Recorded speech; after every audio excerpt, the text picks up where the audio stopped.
அடேங்க அப்பா, எவ்வளவு கூட்டம்! இன்னைக்கு கலெக்ஷன் எகிரிரும். அண்ணே, உங்களுக்காக நாங்க எல்லாரும் எவ்வளவு நேரம் வெயிட் பண்றோம் தெரியுமா? சீக்கிரம் டிக்கெட் போடுங்க அண்ணே. கவலைப்படாதயா, அமைதி அமைதி. கரெக்டான நேரத்துக்கு கரெக்டா வந்து கலக்குன்னு கலக்குவோம்ல. Ticket ticket ticket ticket ticket. என்ன வயலுப்பா? யோ, தள்ளியா.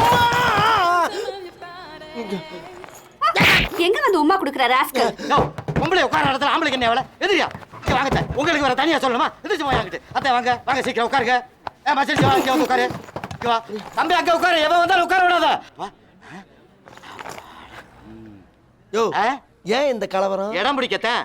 அதுக்காண்டி கம்பு மாதிரி நிக்கிற கண்டக்டர் தள்ளி விட்டு இருக்கிறவன பூரா கிளப்பி விட்டு வந்து உட்கார்ற. பின்ன என்னையா, பொம்பளை உட்கார இடத்துல ஆம்பளை உட்காரலாமா? நீ யாரு? ஆம்பளை தான். நீ மட்டும் உட்கார்ந்திருக்க. ஏன் முட்டாட்டி பக்கத்துல நான் உட்காராம இன்னொருத்தனை உட்கார வச்சா அடுத்த ஸ்டாப் போறதுக்குள்ள கரெக்ட் பண்ணி கொண்டு போயிடுறாங்க. ஏற்கனவே கல்யாணம் பண்ண நாளையும் பஸ்ல தொலைச்சு விட்டு 5ஆவதா தாலி கட்டி வச்சிருக்கிறேன். அது உனக்கு பொறுக்கல. இந்த தடவை நான் இங்க